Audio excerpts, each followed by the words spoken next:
ស្រីចិញ្ចឹមខ្ញុំចិញ្ចឹមរួចក្លេកកន្ទល់រលកន្ទិកុំណាញ់ប្តីថ្ងៃណាចិត្តជាហៅប្តីដេកហួយអាស្រ័យថ្ងៃណាចិត្តជាហៅប្តីដេកហួយអាស្រ័យកន្ត្រលកំណាញ់នឹងប្តីចេបអើអូនអ្នកស្រុងអូនអ្នកស្រុង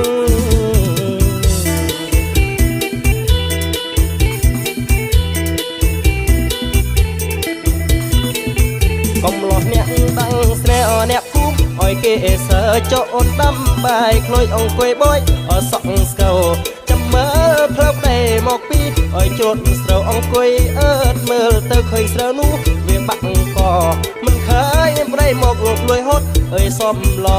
មិនឃើញប្តីមកលួយហត់អើយសំឡរួយលួយទឹកផឹកស្រាសស្រវឹងហើយអជេប្តីអជេប្តី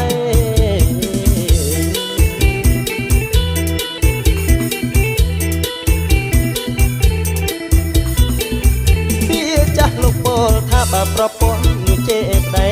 ត្រូវអាប់រាស័យក៏រកស៊ីនោះមិនបានមានកូន4-10នៅខ្មាស់ញាតឲ្យសន្តានភ្ញាក់ឡើងថ្មបាននោះថ្វាយបងឲ្យគុំព្រះ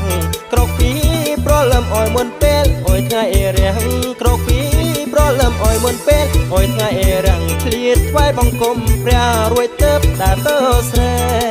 ដើរទៅស្រែ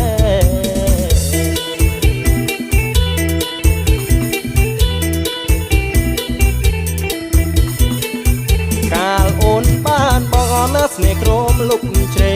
ពេលបានកូនបីអូនកាច់អើយអស់ចាពេលណាខាងបងអូនលួចទៅអើយផឹកស្រាបងខំធ្វើការរកប្រាក់គាត់ដើម្បីអូរូបស្រីអូនមិនដែលគិតកូនមិនដែលគិតអើយពីប្តីមិនដែលគិតកូនមិនដែលគិតអើយពីប្តីរួចជួបមិត្តភក្តិស្រីស្រីរួចនិយាយអើយដើមគេអើយដើមគេ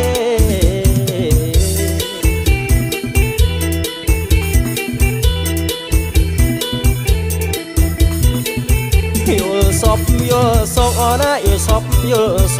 ងយល់សពឃើញដងនោះដោះអុយបាំងខែអណាយល់សពឃើញខែនោះពេញអុយបរមីអណាយល់សពឃើញត្រីនោះគឺជាត្រីឆ្លាំងអណាយល់សពឃើញឆ្នាំងនោះគឺជាឆ្នាំងបាយយល់សពឃើញបាយនោះគឺជាបាយក៏អណាយល់សពឃើញត្រនោះគឺជាត្រង់ត្រី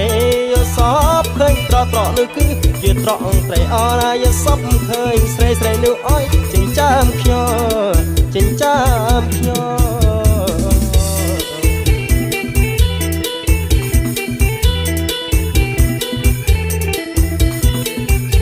បងយល់សពឃើញអណាអូននាងចេកឡោនាំអើយអាស្រ័យសុំអូនកុំធ្វើបែបនឹងរវល់តែឈួននាំអើយកូនគ្មានទីពឹងតែជួអញចឹងអណាវាមិនល្អឡើយសូមអូនឈប់កាយរូបបងខ្លាចអូនហើយប្រលឹងបងអើយយើងរស់ជួបជុំលូមរណា